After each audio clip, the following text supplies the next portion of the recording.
Hey guys, so we're going to take a look at page 64 and 65 of your interactive notebook in this video. So if you could get your math notebook out and turn to that page, we'll be good.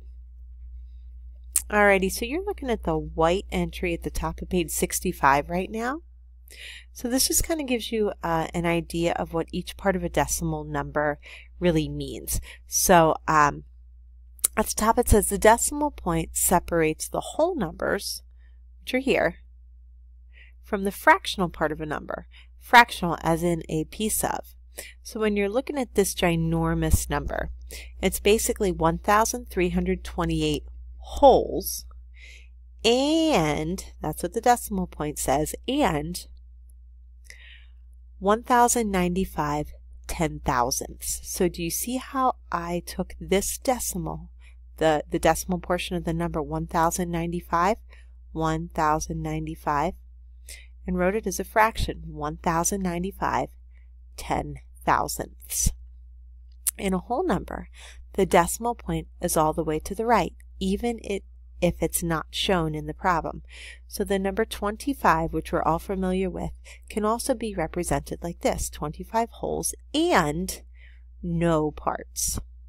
The place values of this number are shown below. So we're all familiar with these place values, 1,000, 300, 28. This decimal point separates the wholes from the parts. The 1 here is in the tenths place. It's different. Tenths looks different than tens. We say it differently, we spell it differently, and it has a different value. This here's the hundredths place, and we have no value in the hundredths place, but just like in whole numbers, you can use a 0 as a placeholder. We have 9,000ths. It's said differently. It's spelled differently than thousands, thousandths, and it has a much different value. This is 9 parts out of 10 here, or 9 parts. If you took a penny and cut it into 10 parts, this would just be 9 of them. Okay? And then here's 5 ten-thousandths. Okie doke. Let's move on. Okay, so now we're at the top of page 64. Let's use a little bit of what we know. Okay? So we have ones and tenths, hundredths, and thousandths. So this tenths amount here is represented as a decimal and as a fraction. The amount hundredths, which by the way counts pennies, is represented as a decimal and as a fraction. And then here thousandths counts decimals, okay, and there it is as a fraction. Okay, dokie. So we are going to write each of these decimals in words.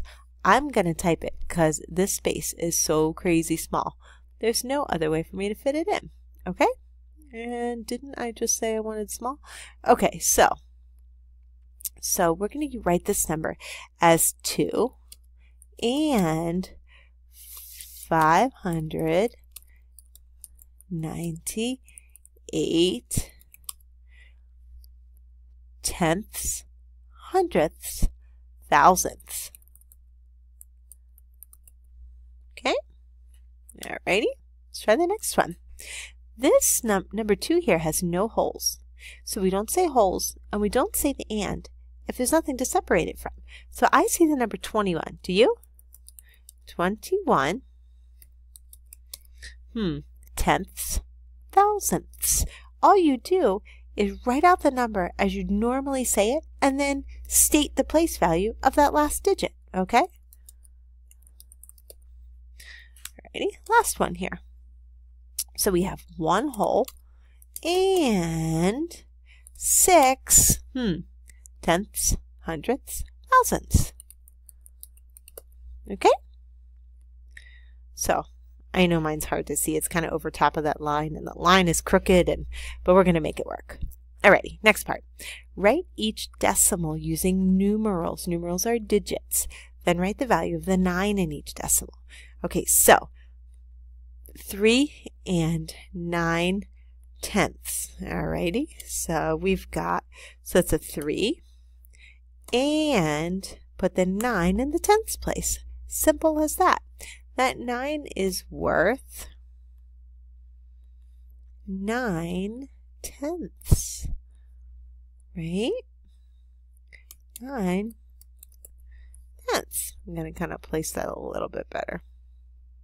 Alrighty, here we go. 39 hundredths.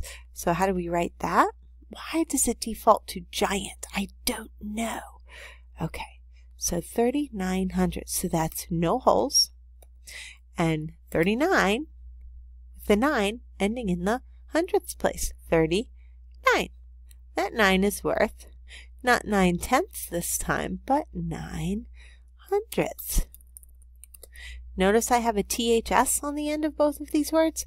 That's because tenths, hundredths, thousandths all have a THS on the end, indicating that they are smaller than a whole. Alrighty, let's do this one. 639 thousandths. Okay, so we have 639 thousandths. I don't see an and in there, do you? That means this whole number is less than 1. And there's a THS at the end. That's another clue. So 639, just like it says, thousandths. So we have to make that 9 end in the thousandths column, which means we need 1, 2, 3 digits behind the decimal. So should look like that. And the 9 is worth what? Can you guess? Bet you can. That 9 is worth not 9 tenths, not 9 hundredths, but 9 thousandths. Okay? Okay. Let's try these puzzles. See these puzzles down here? Let's do them. All right. So the 3 goes in the thousandths place. Okay. Ones, tenths, hundredths, thousandths. 3. Okay. There's an 8 in the tenths place. Okay. Goes here. 5 in the hundredths. Oop, that's easy. Goes here. And is here in the ones place. Okie doke. There we are. All right, let's do this one. Okay. So our number is 2 and 614 thousandths. We need to make that 1, which is in the hundredths place, worth a tenth as much. We need to make it smaller. So that means the 1 in the hundredths place is going to jump to the thousandths place. Let's put it there. Okay, the 4, which is in the thousandths place, needs to be worth 10 times as much.